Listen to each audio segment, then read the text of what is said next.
We decided we'd meet in here this year because we've got all the sound equipment and all the video equipment, and also we have the quilters tomorrow morning and they need their tables to be quilting by about 8:30. So it's a little simpler to meet in here. I'm a little more, it's a little more informal in the fellowship hall. You know, this tends to, when you get in the sanctuary, people get a little more, although this congregation never gets too formal, so please do free to ask questions, argue, discuss, wonder, question, whatever. So, I was going to say, make yourself at home, just get comfortable. I always tell people if they get too formal, I get nervous, and that's not a good thing. So, well, let's begin with a word of prayer, shall we? Lord, we gather to look to your word. And we do so in the hope and the promise that we will encounter you. We ask that you will speak to us, shape our conversation, shape our studies, that we more way grow in you. For in your holy name we pray. Amen. Well, we're going to take a look at the book of Job. I was reminded again how, this is a biblically illiterate our culture is becoming. I was cornered last week and somebody said, I didn't know you were a computer expert. And I said, I am not a computer expert. And they said, why are you teaching a class on Steve Jobs?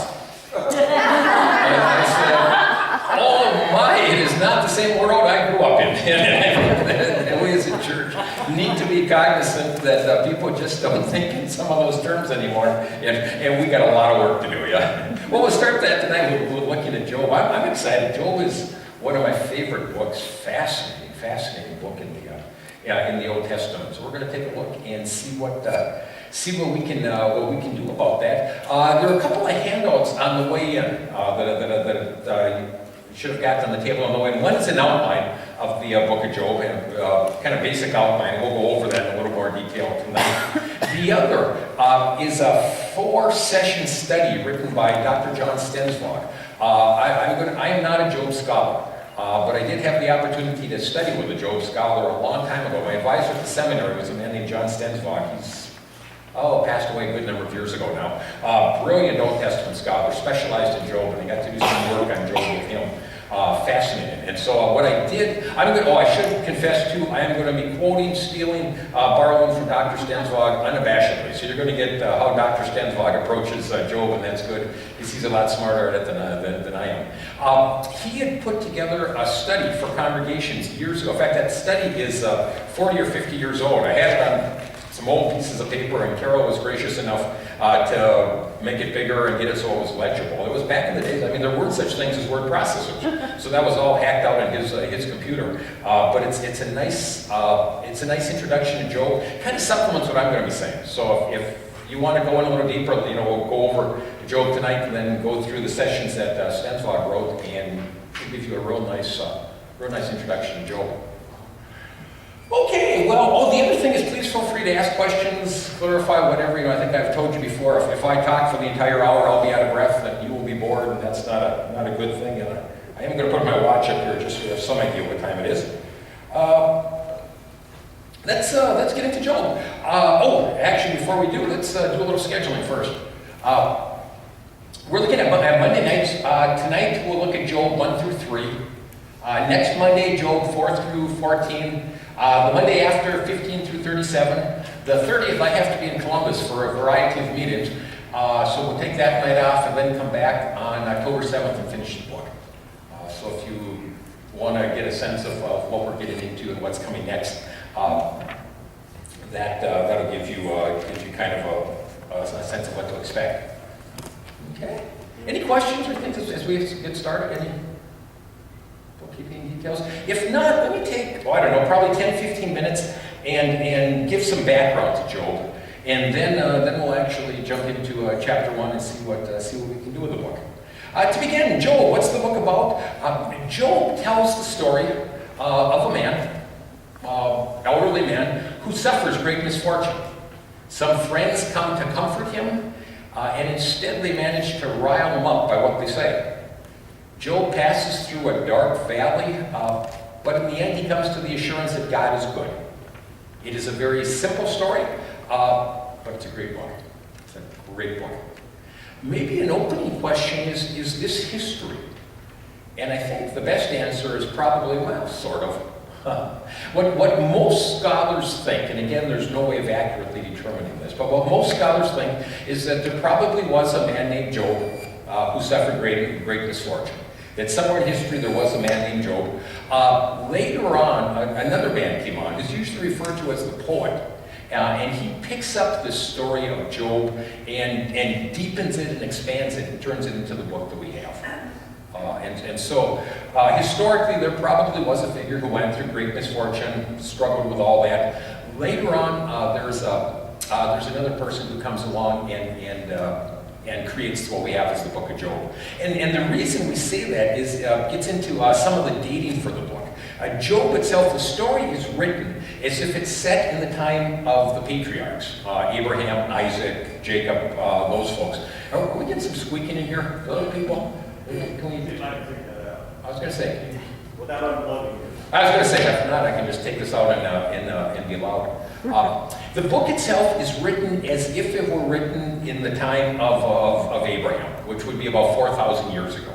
And you see that with some of the sacrifices that Job does for his family in the first chapter. It's written as if it's set in the about 4,000 years ago. We don't think our book of Job was written at that time. We actually think our book of Job was probably written about 400 years later.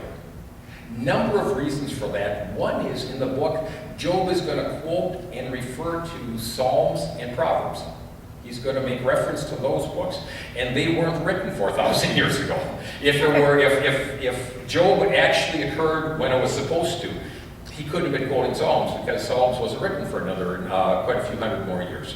And so we think that's a later edition. The theology of Job is very advanced for the Old Testament. He starts looking at the possibility of an afterlife. That's a very advanced concept in the Old Testament. Talks about Satan, not a lot of that in the Old Testament. And so some of the theology reflects that it's probably a later book in the Old Testament. Also, 6th century, 600 years before the time of Christ, was a time of great suffering in Israel. It was a time that they had been taken away off to Babylon in exile. It would really fit the context for a book that addresses the question of human suffering. So the book itself is set as if Job lived about 4,000 years ago, probably written about 600 years before the time of Christ. Who wrote the book? And the answer is we do not have a clue. We have no idea. The author never signed the book. We do know that the author had a profound knowledge of God, profound knowledge of humankind, profound knowledge of what it means to be God's people. So we know that about him, but we don't know anything. We have no idea who he was, know nothing about him. And one of my professors used to point out, we don't know a lot of the authors of the Bible. And that's probably appropriate. Yeah, Susan? Oh, I could do it. Really? Mm-hmm.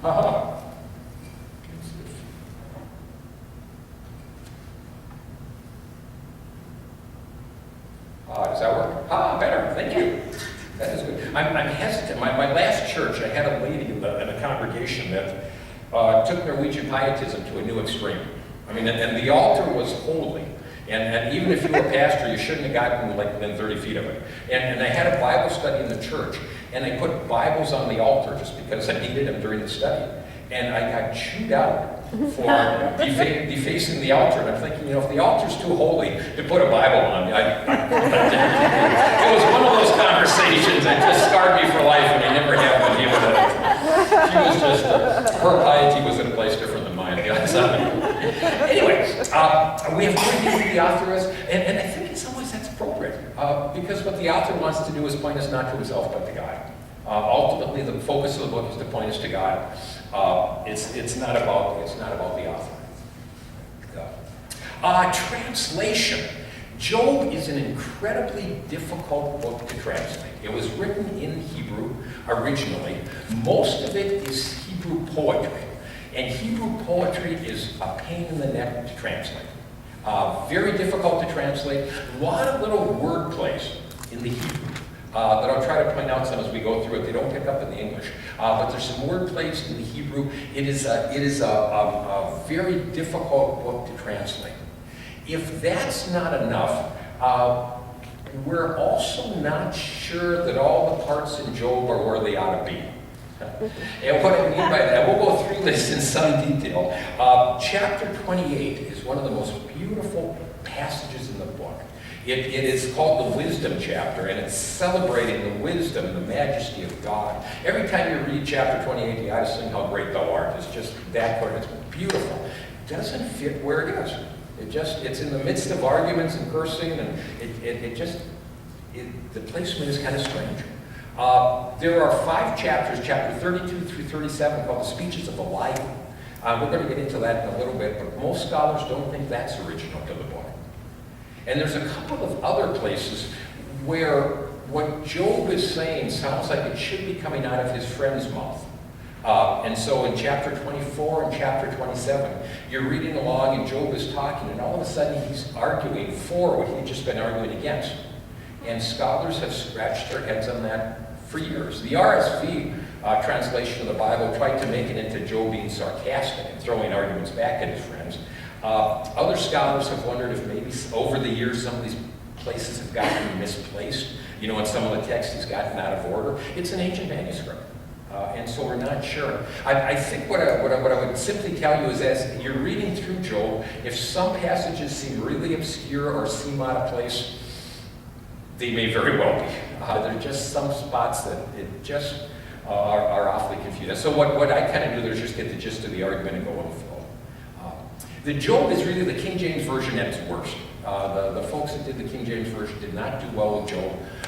The Revised Standard Version did a nice job with it. The New English Standard Version, which has come out not too many years ago, does a nice job of it. So it's a good place to get into the footnotes at the bottom.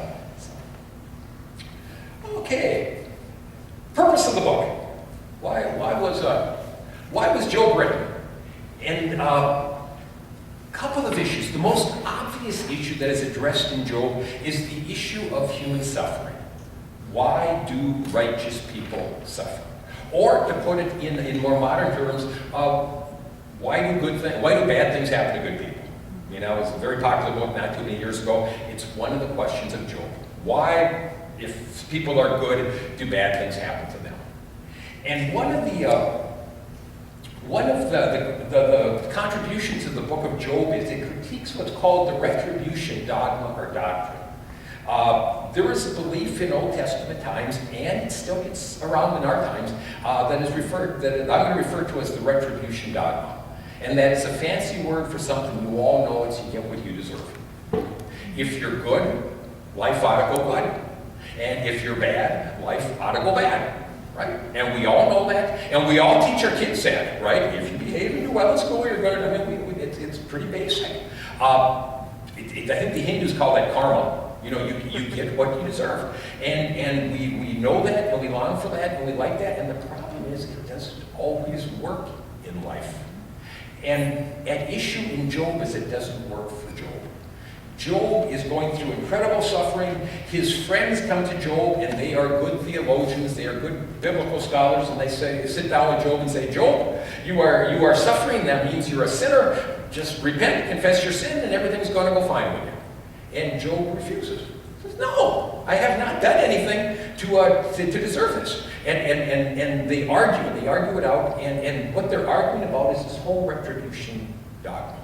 And Job becomes a nice corrective to it. What Job ends up teaching is that, yeah, generally in life, if you do good, you get good. If you do bad, you get bad. But not always.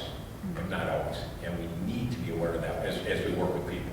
So Job's going to address very profoundly the question of human suffering. Second issue, even more profound, that all the questioning and arguing about suffering is going to lead to the question, is there true religion in the world? Is there such a thing as love of God solely for the sake of loving God? And Satan, early on in the book, is going to say, no.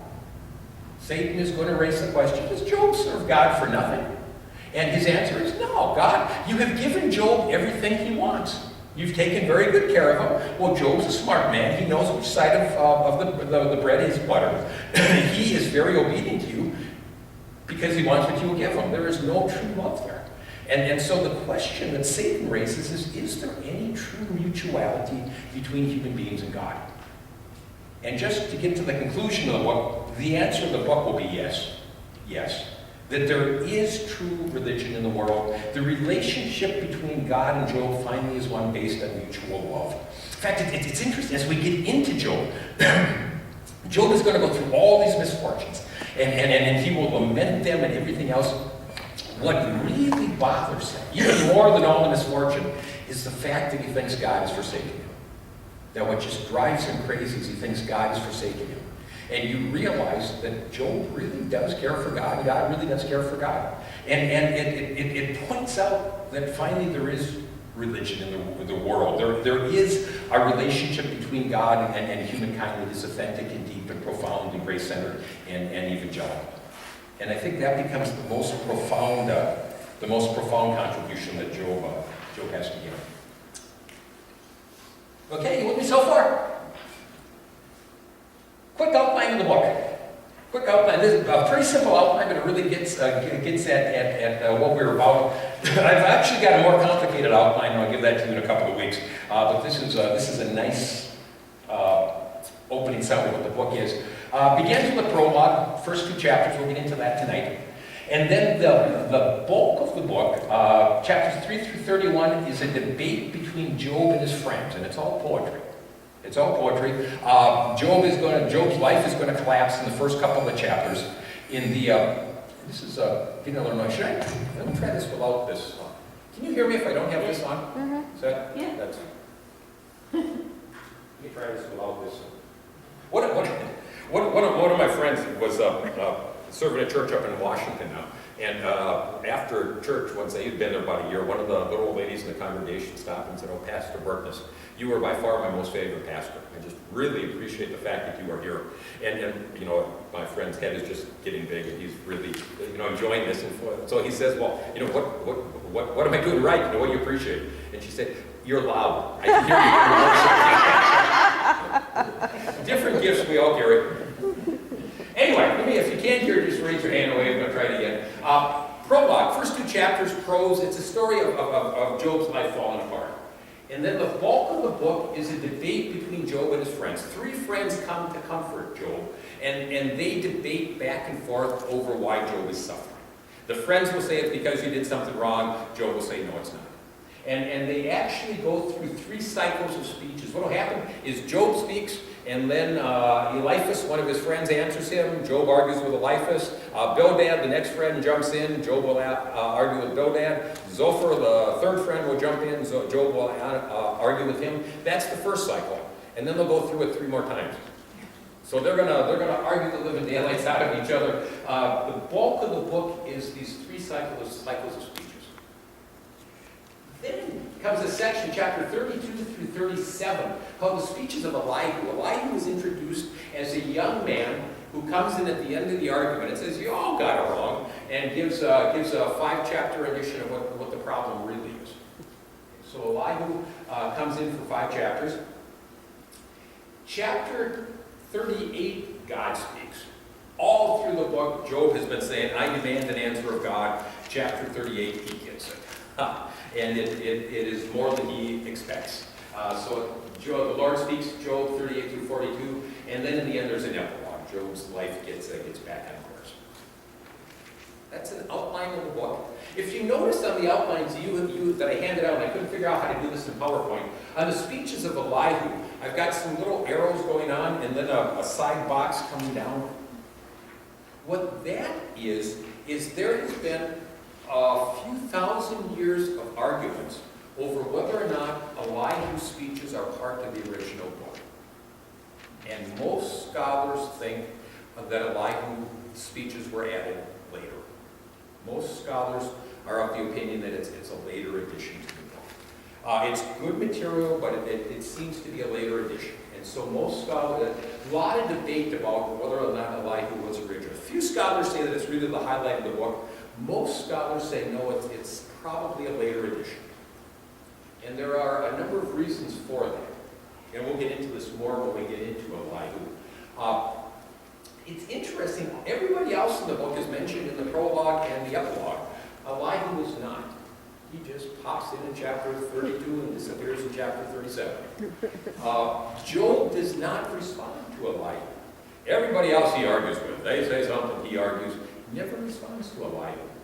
A lie whose speech does not fit the context. If you take chapter 32 through 37 out of the book flows a lot smoother.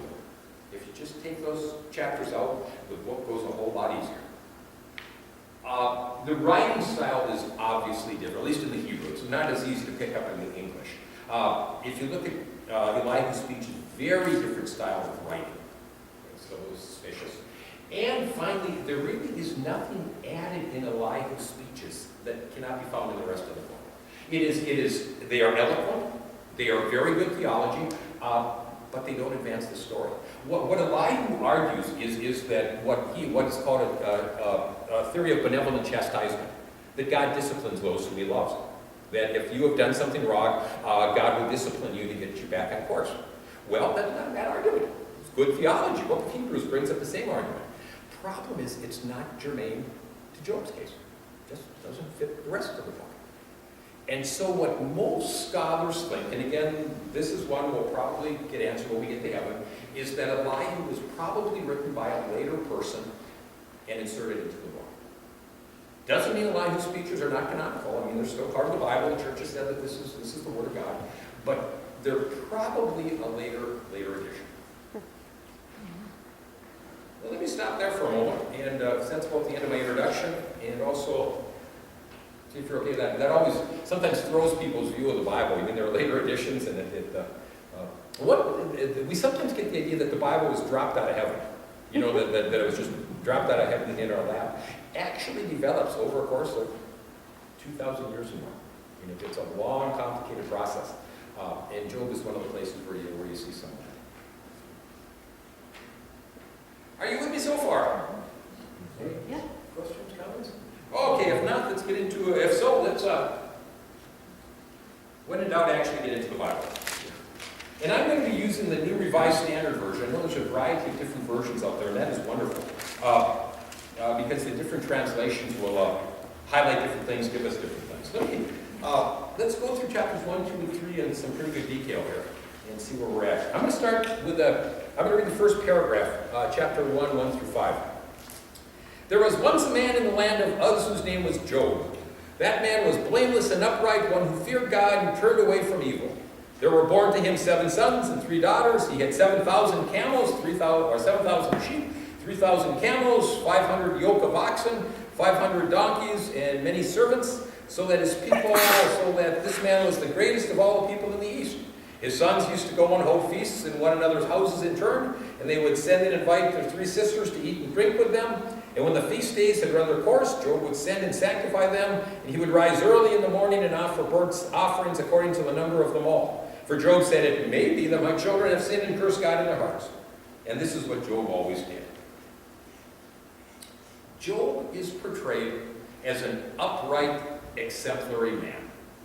Okay? He is blameless, he is upright, he fears God, he turns away from evil. In fact, the terms that are used here are paraphrased out of Psalms and Proverbs.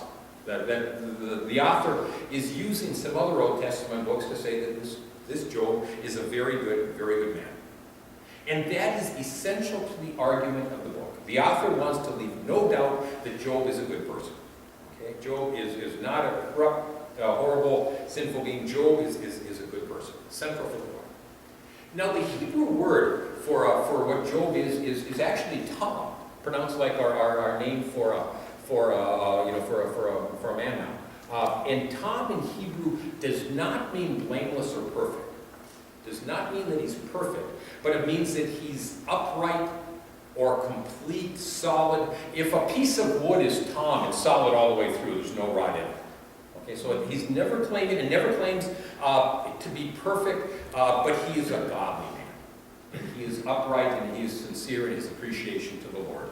Now, he's going to be questioned by everybody about that in the course of the book, but the author wants to make very clear at the outset that's not up for debate. Job is a godly man. Well, that's it. Satan now enters the picture. Verse 6. came to present themselves before the Lord. And Satan also came among them. The Lord said to Satan, "Where have you come from?" And Satan answered the Lord, "From going to and fro on the earth and from walking up and down in it." Interesting. And the Lord said to Satan, "Have you considered my servant Job? There is no one like him on the earth, a blameless and upright man who fears God and turns away from evil." Then Satan answered the Lord, "Does Job fear God for nothing? Have you put a fence around him and his house and all that he has on every side? You have blessed his work and the work of his hands. His possessions have increased in the land. But now stretch out your hand and touch all that he has, and he will curse you to your face." The Lord said to Satan, "Very well, all that he has is in your power, only do not stretch out your hand against him." So Satan went out from the presence of the Lord.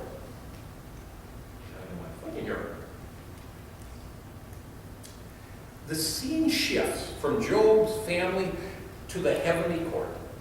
And the picture is of God in the midst of all his angels, all the supernatural beings. And I think the different translations translate that differently, but the picture is of God in the midst of a heavenly court, surrounded by all his angels, and Satan comes in. Now let me take a few minutes to introduce Satan, because it's not quite Satan as we understand him in the New Testament. Satan is only mentioned 3 times in the entire Old Testament. He's mentioned in 2 Samuel, he's mentioned in 1 Chronicles, and he's mentioned here. Only 3 times in the entire Old Testament. Old Testament does not operate with a real concept of Satan. And the book actually, right, this is, and you had the Hebrew translation, it actually is said, the Hebrew says, "Thus Satan." It's not Satan, but thus Satan. Satan in Hebrew means the adversary. And so he is literally called thus Satan, the adversary. Satan is not yet a proper name for him. He is considered the adversary. And he's kind of an interesting bird. He's one in the heavenly court. He's part of God's heavenly court, has access to God, but he's kind of a strange bird. I mean, he's independent, he does his own thing. God says, "Where have you been?" "Well, I've been here and there and on the earth." And he contradicts God. God says, "Have you seen my servant Job? What a wonderful man." Satan says, "No, he's not." He contradicts the Almighty. And Satan's job is to challenge people. You kind of get the feeling as you read on, he really enjoys his work. So he's part of the heavenly court, but he's different. He's something strange about this person. And what we have here is the beginning of a view of Satan as a supernatural creature that brings evil. And Job is one of the places in the Old Testament that really leads into the New Testament and our understanding of Satan as a power opposed to God. The original parts of the Old Testament operated with an understanding that we call monism. And that is that God is God, and God is in control of everything. And so whatever happens to you is the will of God. Okay? Well, as the Old Testament goes on, and as they get into the New Testament, the idea develops that no, God is finally in control. God is ultimately in control.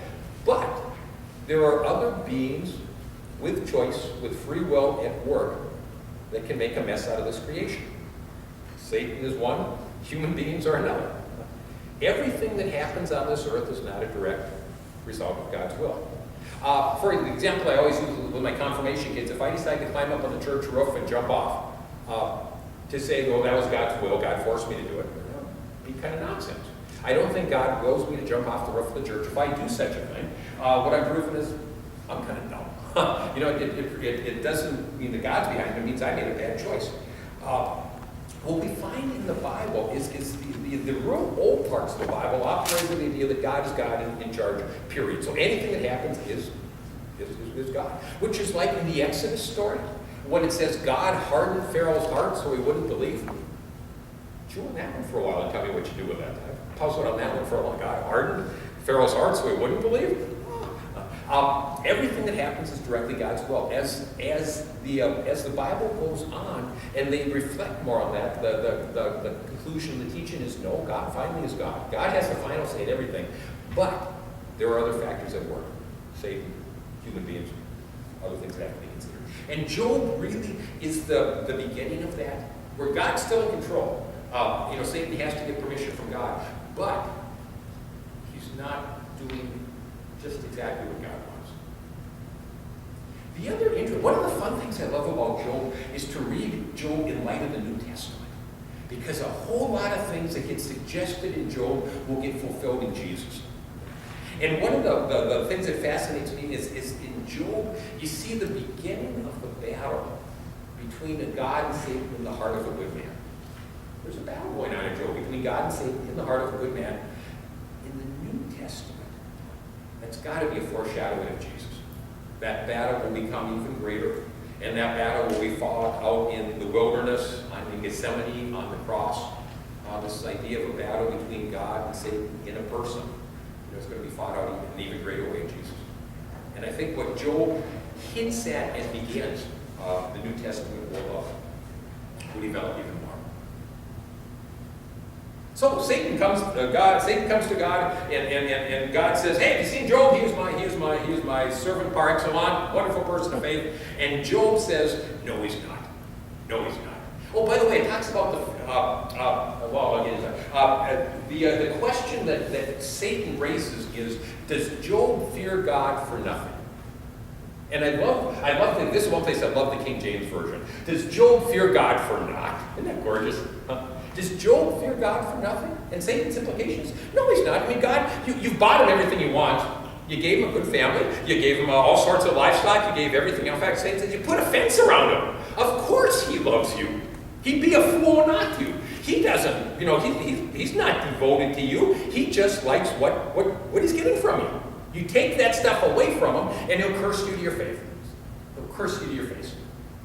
And so the question of the book is, does Job really love God for God, or does he serve God for nothing? You okay with that? By the way, the fear of God, the Old Testament does not have a word for religion. You know that? The Old Testament has no word for religion. The phrase that usually is used is the fear of the Lord. What we consider religion, they consider the fear of the Lord. And I'm not so sure that's not a great corrective for our modern day. We've kind of come up with the idea that God is just kind of this fuzzy grandfather type who forgives us, so would never oppose us and never pass judgment on anybody. And we've lost that whole aspect of fear and awesomeness. And maybe the Old Testament has a few things to teach us in our modern day. Yeah, Susan? Well, I just returned from several days at a Christian concert, and the Baptists are just now coming around to, it's not just about fearing the Lord. There's this other way of looking at it, that God is grace and love, and we've got to start talking more about that. They're too much into the fear of the Lord. Yeah. So. And actually, I think a lot of the religion in East Texas and Baptists overemphasize the fear of the Lord. God's out to get you, and there's no hope. I think Lutherans, we can go to the other extreme and become so grace-filled that it doesn't matter what you do. You do whatever you want, God's going to forgive you anyway. And then I think one of the beauties of Lutheranism is that you balance that, law gospel. That God is to be feared and taken seriously. But he's also the God who's going to redeem you when you can. And to keep all that in balance, I think, is an ongoing issue. Got it? Good. So, yeah, Mary? Can I ask a question? Look at verse 6 there at the beginning, and help me understand who it is they're talking about when they're talking about the sons of God. Yeah. Even later he refers to Job as a servant. So who are the sons that he's talking about here? Yeah, and how do the Hebrew, it's verse 6, actually, one day the Hebrew actually reads, the sons of God came to present themselves before the Lord. The Hebrew word is actually the sons of God. My translation says the heavenly beings present. What do the rest of you have? Angels. Angels? Heavenly beings? One day the divine beings. Divine beings. Themselves. The Hebrew is actually sons of God, whatever exactly that is. And usually interpretation is angelic. There's kind of and you get this in other places in the scripture, the idea of a heavenly court, that God is in control and surrounded by angels. In fact, we use that in our liturgy, surrounded by angels and archangels. It's just this magnificent view of God. So I would translate it as angels, divine divine beings around God. So this was a meeting of God and his cabinet? Yeah, I was going to say, is this a meeting of God in his cabinet? Yeah. And Yeah. Satan? And Satan's part of the cabinet. And he's Yeah. part of the angels. Free to come and go. Yeah, Satan is part of the cabinet. He's the rep from Earth. Yeah, I was going to say, yeah, he's the rep from down here. Yeah, and it's Yeah, because it says, the adversary came along with them. yeah, Satan is one of these, whatever these sons of God are, these angels, Satan is one of them. Now later church tradition develops that he is the fallen angel. You know, that he is, angelic and then falls from that. And then this is one of the passages that gives impetus to that. Yeah, and it's in Job doesn't give you real specific, what does the heavenly scene look like? It just kind of presents that to set up the issue, and then it moves on to what's going to happen to Job. But yeah, I kind of wish they'd go back and add another paragraph. And, okay, what's this heavenly court look like? A little more definition here would at least be helpful and fun. Okay, so the question is raised: does Job fear God for naught? Does Job really love God, or is it just after the gifts that God gives? And Satan's answer is Job does not truly love God. The book is going to finally, after 42 chapters, say, yeah, he does. He really does. There is such a thing as true religion in the world. And one of the fascinating things, that the book is finally going to say, yeah, there is. But at this point, God says, Job loves me. Satan says, no, he doesn't. And so Satan proposes a test. Okay, let's test Job. God, you think Job's that good? Let's test him. Take away everything he has. Take away his family, his wealth, and I'll bet he curses you to your face. Satan proposes a test. Does that bother anybody else? Yes. Does that make anybody else? It's, my first reading of that is it's almost like Job is this pawn in a supernatural chess match.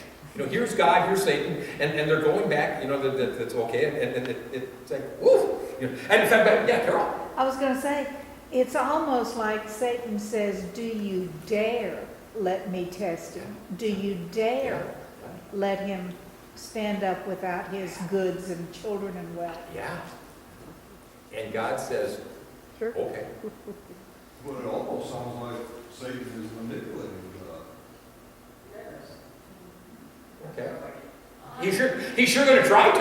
I was going to say in the New Testament he does. When he gives the temptation stories, he's manipulating the living daylights out of Jesus. He's manipulating the author of life. I was going to say. I know the end of the story. Go ahead, what are you going to do? I wrote the story. I can handle this. What's interesting is God is staking his case on Job. God says, I trust Job to do this.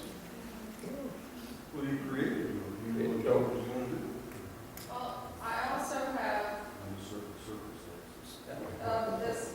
this thought that is this adversary has a jealousy for Job's purity and for a jealousy of Job's relationship with the Lord, and this adversary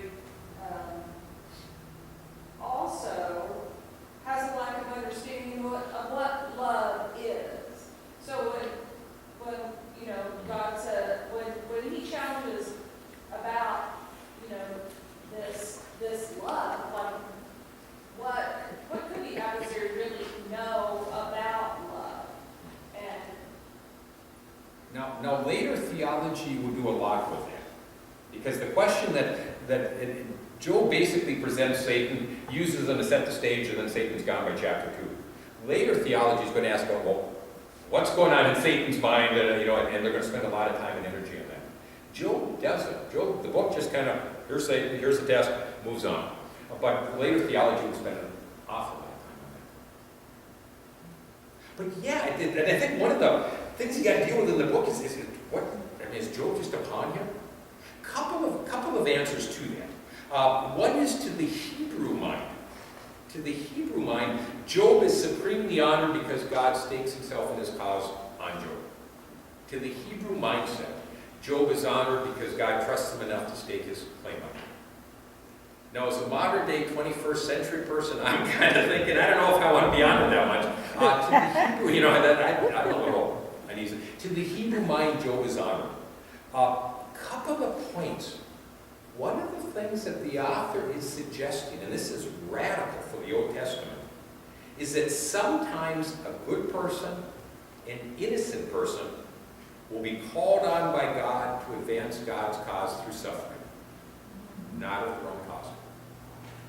That God is calling for Job to advance the cause of the Lord through his suffering, through no fault of his own. That Job is going to suffer not because he's a sinner, but because he's faithful. And because he is faithful, he's going to suffer. It's a radical concept in the Old Testament. This is one of the few places where it gets presented in the Old Testament. Does that sometimes go by the name of redemptive suffering? Yeah. And Carol said, does that sometimes go by the name of redemptive suffering? Yeah, and it does. Because, and this is one of the things I love about the book, talk about foreshadowing of Jesus. Yeah. Talk about suffering through any fault of your own? No! Why does Jesus suffer? Because of sins he's done? No, for our sake. Jesus is called upon to advance God's cause by suffering. By suffering. And so, Job here is asked to advance the cause of the Lord through his suffering. Same thing happens with Jesus, the Apostle Paul. You know, his life's a mess. I mean, shipwrecked, beaten, in jail. Paul advances the Lord's course through suffering. The interesting question that I have to ask is, do we ever get called upon to do the same? You know, we kind of work with our retribution doctrine. If we're a strong congregation and if we're good, strong Christians, everything is always going to go right with us. And maybe not. Maybe we are called sometime to advance God's cause through suffering. What Jesus said. I was going to say, call us some ground. I mean, last year we did the thing on Dietrich Bonhoeffer. I mean, did he suffer because of his sin? No, he suffered because he was righteous, yeah, and he ended up getting executed for that. You know, and so the book introduces the concept that redemptive suffering, righteous suffering, that sometimes we suffer for the sake of others or the cause of the Lord. The other interesting thing about this is that God stakes his case on Job. God accepts, he stakes himself and his honor, his case on a human being. You know, you think God could do better than that. Huh. And then I get to thinking, I think he still does the same thing. Right? How is God going to spread his word through the world today? Here we are. Yeah. What he does with Job, he still does with us. Anyway, it's play with it. You know, did you go through the play with that? And let me know next week if you come up with some great insights. It's absolutely it's an intriguing part of the book. Let me move on here. The test now comes. Verse 13. One day when his sons and daughters were eating and drinking wine in the eldest brother's house, a messenger came to Job and said, the oxen were plowing and the donkeys were feeding beside them, and the Sabaeans fell on them and carried them off and killed the servants with the edge of the sword. I alone have escaped to tell you. While he was still speaking, another came and said, the fire of the Lord fell from heaven and burned up the sheep and the servants and consumed them. I alone have escaped to tell you. While he was still speaking to them, he said, the Chaldeans formed 3 columns, and raided the camels, carried them off, killed the servants with the edge of the sword, and I alone have escaped to tell you. While he was still speaking, another came and said, your sons and daughters were eating and drinking wine in their eldest brother's house, and suddenly a great wind came across the desert, struck the 4 corners of the house, and it fell on the young people, and they are dead. And I alone have escaped to tell you. Then Job arose, tore his robe, shaved his head, fell on the ground, and worshipped.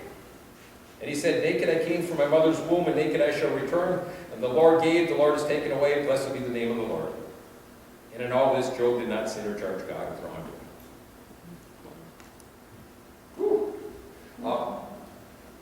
So Satan wipes out Job's family, Job's possessions, wipes out everything. Does Job curse God? And the answer is no. Quite the contrary, he worships God. He tears his robe, shaves his head, falls to the ground. Very traditional forms of grief in Middle East custom. So very customary acts. acts of grieving. Job does not curse God. In all this, Job did not sin or charge God with wrongdoing, does not curse God. Satan loses the battle. Okay? Satan was wrong. Now, moving into chapter 2, is Satan a good loser? And the answer is no. Satan now comes back to God and says, Job wasn't right, the test was wrong. Chapter 2. One day the heavenly beings came to present themselves before the Lord, and Satan also came among them to present himself before the Lord. The Lord said to Satan, "Where have you come from?" Satan answered the Lord, "From going fro on the earth, from walking up and down it." The Lord said, "Have you considered my servant Job? There is no one like him on earth, a blameless and upright man who fears God and turns away from evil. He still persists in his integrity, although you incited me against him to destroy him for no reason." Then Satan answered the Lord, "Skin for skin. All that people have they will give to save their lives. But stretch out your hand now and touch his bone and his flesh, and he will curse you to your face." And God said to Satan, "Very well, he's in your power, spare his life. Only spare his life." So Satan went out from the presence of the Lord and inflicted loathsome sores on Job from the sole of his foot to the crown of his head. Job took a potsherd with which to scrape himself and sat among the ashes. Then his wife said to him, "Do you still persist in your integrity? Curse God and die." Interesting. I'm going to play with that a little bit. And he said to her, "You speak as any foolish woman would speak. Shall we receive good at the hand of God and not receive bad?"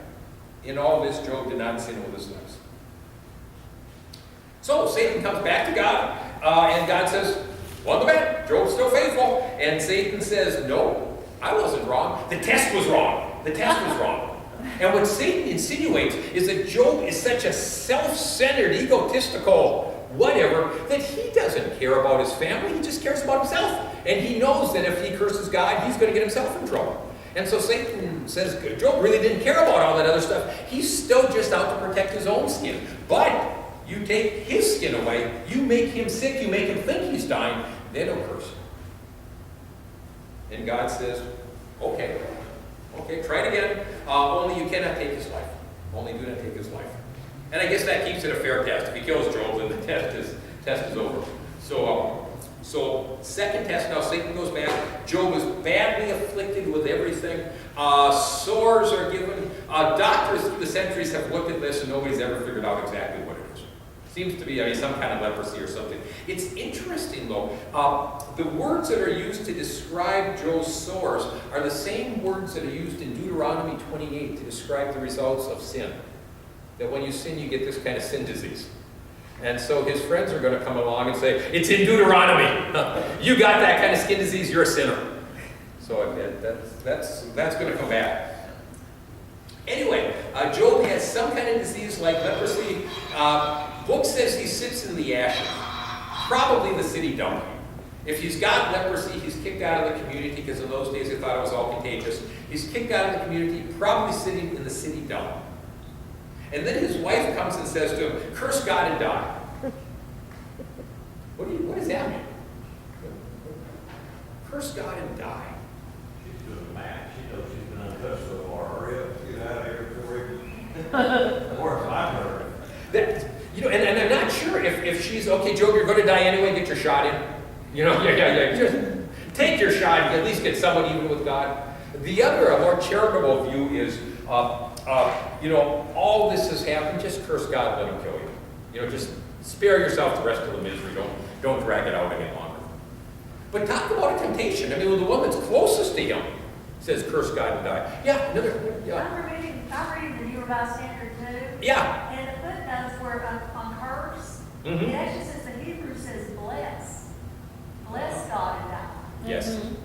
Yeah. I don't know what that means any more than I'm curse God and die. That's one of the places where translating Job gets awfully tough. You're going to get more than your nickel's worth on this one. The Hebrews had a great respect for the name of God. In our day we don't. I mean, we take the name of the Lord. In Jewish culture, the name of the Lord is too sacred even to be said. In fact, remember Jim Danforth was here, worshiped with us, and moved back to Wisconsin. Neat guy. He called himself a Messianic Jew. He was Jewish roots and yet strongly Christian. And he will not write God. He will write have a line and then D, because God's name is too sacred even to be spoken. What happened is that the Jewish folks got to the point that God's name was so sacred that you shouldn't even put a bad word next to it. And so what the Hebrew text actually reads, and what the King James Version actually says, is bless God and die. The Hebrew text literally says bless God and die. And people have looked at that and said, what? Makes no sense. And what we think, and this is where translating Job gets to be a real act of faith, we think that rather than saying curse, they said bless, and they expect people to know the difference.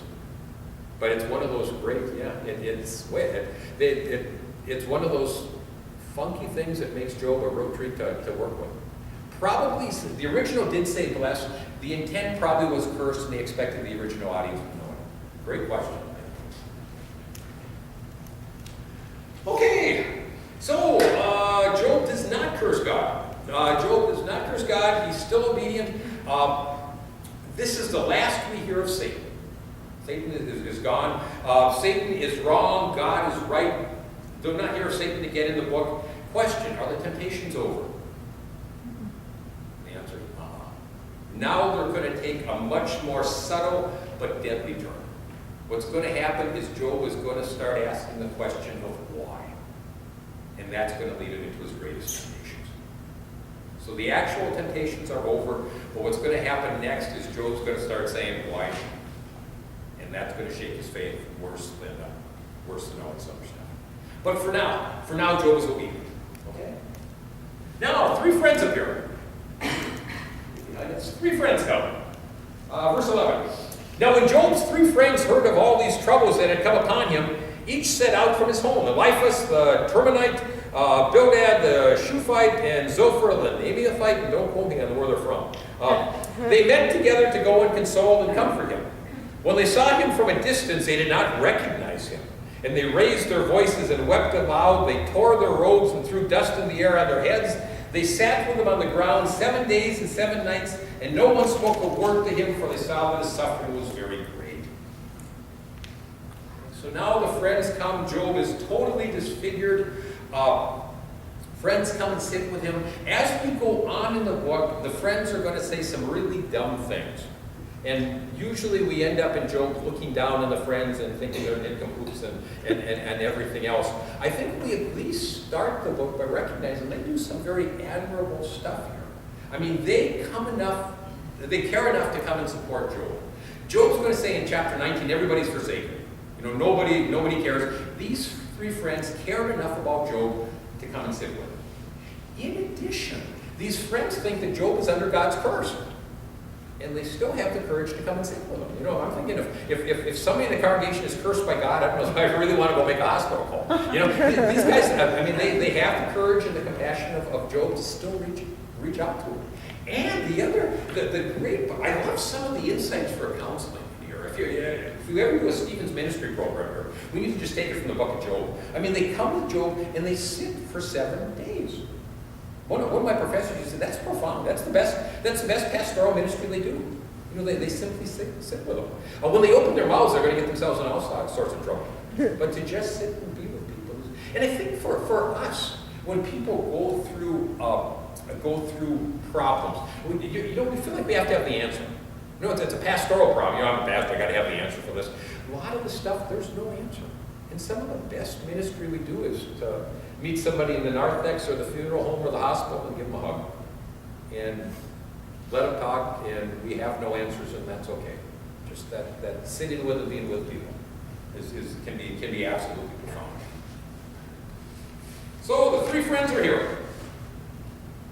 One more chapter. Let me get through chapter 3 here real quick if I can. The friends are there. They're quiet for 7 days, and now Job erupts. After this, Job opened his mouth and cursed the day of his birth. Job said, let the day perish in which I was born, and the night that said a man-child is conceived. Let that day be darkness. May God not seek it or light shine upon it. Let gloom and deep darkness claim it. That clouds settle upon it, that the blackness of the day terrify it. That night, that thick darkness seize it. Do not let it rejoice among the days of the year. Let it not come into the number of the months. Yes, let that night be barren. Let no joyful cry be heard in it. Let those who curse it curse the sea, those who are skilled to rouse up Leviathan. Let the stars of the dawn be dark, let it hope for light but have none. Let there be no eyelids in the morning, because it did not shut the doors of my mother's womb or hide me from trouble. Why did I not die at birth, come forth from the womb and expire? Why were there knees to receive me, or breasts that gave me to suck? Now I would be lying down and quiet, I would be asleep, I would be at rest. The kings and counselors of the earth who rebuild ruins for themselves, or the princes who have gold, who fill their houses with silver? Or why was I not buried like a stillborn child, like an infant that never sees the light? There the wicked ceases from troubling, and their weary are at rest. There are prisoners at ease together, they do not hear the voice of the taskmaster. The small and the great are there, and the slaves are free from their masters. Why is light given to one in misery, and life to the bitter in soul, who long for death, but it does not come, who dig for it more than hidden treasures, and rejoice exceedingly, and are glad when they find the grave? Why is light given to the one who cannot see the way, whom God has fenced in? For my sign comes like my bread, my groaning are poured out like water. Truly the thing that I fear comes upon me, and what I dread befalls me. I am not at ease, nor quiet, I have no rest, but trouble comes. Boom! It all comes pouring out. And for when people tell me the patience of, do you have the patience of Job? I suggest they read chapter 3 and following. He's good for 2 chapters, and then for the next 40 chapters, he doesn't have much patience. It all just kind of explodes now. He curses the day he was born. He doesn't curse God. He's going to get awfully close, but he doesn't curse God. He curses the day I was born. And what he's saying is, if that day never happened, I wouldn't have been born, I wouldn't have to put up with all this nonsense. Yeah, it would have been better if the day just never happened. And then he says, why didn't I die at birth? Verse 12, where it says, why were there knees to receive me? That's Hebraic custom. When a child was born, the father would take the child and put it on his knees. And it was a sign of acceptance. And Job is saying, why did all that happen? I should have just died at birth. I should have been a stillborn.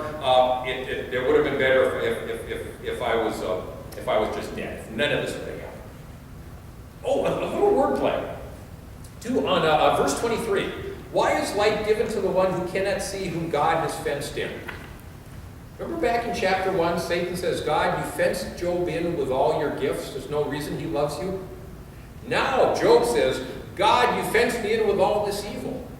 Poor God spends the entire book getting accused of fencing Job in. and it's meant to be a deliberate wordplay. That all this, the writer just has some great fun with all this. What is Job saying? He's basically saying, I wish I were dead. All this just for us. Question, is that a bad thing? Is that a bad thing? It's really not. It's actually, it's a very healing thing. And I think when people go through this kind of grief stuff, you let them erupt. You let them erupt. I think our first reaction a lot of times is we have to defend God. God's honor is at stake here, and I have to stand up for God. Well, I think the Almighty is more than capable of taking care of himself. And maybe our call is just to listen. Just to listen. I don't think the eruption is bad. In fact, I think it's necessary. It's a very, very healing thing. Anyway, a lot of grief. Why doesn't Job commit suicide? Why doesn't he just kill himself? Well, because it was considered, and is considered, a great evil, a great sin. Yeah, absolutely abhorred in Hebrew culture. Suicide just was not an option. In our culture, you would think, well, and in the biblical mind, suicide is not an option. So he doesn't. Question? Yeah. He has his friends with him too, right? He still has his friends. He's still got 3 friends. They're there. He's got support. Yeah, I mean, he's got 3 friends who have committed to him. They spent a week sitting with him. Yeah, so he's still got some support. What accounts for the change? I mean, chapter 2, he is, blessed be the name of the Lord. I mean, he's very obedient, very, very, very. Now in chapter 3, he's erupted. What's happened? Well, suffering is wearing. I think the big thing that's happened is time. He's going to say later, I've been given months of weariness. I think what's happened is he's had time to reflect. And it's in chapter 2, his knee-jerk reaction is to trust God. Evil happens. The response of his heart is to trust God. Now he's had time to think about it. And it doesn't make sense, and now he's angry. And now he's mad at God. And so I think the time has allowed him to reflect. I think chapter 3 and most of the rest of the book could be entitled Why. Why me? Why this? Why? And it's those questions of why that are really going to lead Job into the pit. They're really going to lead him into the pit. It's part of his journey. Okay, with that we've set the stage. We have introduced Job. He is suffering. He is just erupted. Next week his friends are going to try to straighten him out, and that's going to make things even worse. Yeah. Questions? Questions or comments? Or yeah, Susan? So Satan is no longer in the picture. He's gone. He's gone. So this is just man's feeling now. Yeah, I mean, it's Satan. just- Satan will not appear again in the book. Now it is Job and his friends trying to figure out. Just man trying to deal with this. Yeah. So Satan kind of stirred the pot now. Where- Satan stirred the pot. Yep. And now he stepped back and let it go. And the problem that both Job and his friends will have is they work with this retribution doctrine. And his friends will keep saying, obviously you're a sinner. And Job will keep saying, well, I'm not a sinner, but that means then that God is unjust. If I'm not the unjust one, then God is unjust. And that's not going to take him anywhere helpful. And so they're locked into a little theological circle here that's not going to get them anywhere. Does Jeff? he get healed of his wound eventually, his sores? You're not going to tell me, are you? You can read the end. Chapter 42 Okay. is He's telling us we gotta read it. what he does. Yeah. It's a long journey. What's going to happen to him? this thing. Yeah, I know. Anything else? Any Cliffhanger. questions? Yeah. What was it? I hope I can get more personal here. I've been sick for a long time. Yeah. I was finally invited to my daughter's house for Bible study once a month the last 3 or 4 months. I finally made it this month. Mm-hmm. And one of the ladies there said that she was reading through the Bible and she was up to the book of Job. And she was hating it. Okay. So I thought, that brought to mind a musical which was written by my private representative in Arizona. I don't know if anybody else is aware of this. He had been a music teacher and he wrote a, quote, Broadway musical on the book of Job. I have the CD, which I mentioned to this lady, and my son-in-law says, I have the DVD of the production, which I just watched about a week ago. It is a modern interpretation of Job. It doesn't bring in, there's a lot of things it does not bring in. It does not have a reprint. But it shows in a modern terms, it's called The Wager. And the picture on the cover is a chessboard. And one of the things that you just said, something about, the pawn, Yeah. one comment. And as we have been talking, I am hearing some of that music. Good. Yeah. At the beginning, his first song is How Great Is Life, very bouncy, happy song. And then the bad things start happening. And then the beautiful, beautiful song that was written called Answer Me. Oh Lord, why won't you answer me? Job is praying, it's beautiful. And Satan is pictured, they're all pictured as modern businessmen. Oh yeah, you could easily, this story, it'd be pretty easy to translate this story into most of our lives. Yeah. Life goes along pretty good, and boom, and then it's that why, what's going on, what do I do? Yes. And I just thought I had to be here tonight Okay. because of the Bible study and having just I watched. just heard that. Let's do a couple more, and then we'll break.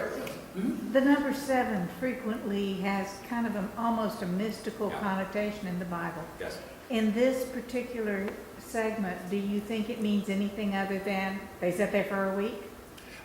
There are some scholars, it says early on in the book that he has 7 sons and 3 daughters. Yeah. And 7 and 3 are often biblical numbers of completion. And so some scholars have suggested maybe it just says he's got a huge, wonderful family. I don't know, I probably just means he has 7 sons and 3 daughters. A huge. I think for the time, I think probably 7 days is probably accurate. What do you think? I mean, that's a long time. Yes. To sit with someone, I mean, that's these guys are doing. They care about Joe. Then after we'll get into enough dirt on him later. But I mean, you got to start with the problem. They really care about it. They're invested in him. Good. Should we quit? And if you have questions, I'll stay around and address them. But thank you. Let's close with a word of prayer, shall we? Lord, speak to us your word, and Lord, let us wrestle. Let us dig into your word and wonder and see, because in the process we grow in you. Give us the answers that you would have us have, and help us to grow as you would guide us. For in your name we pray. Amen. Amen.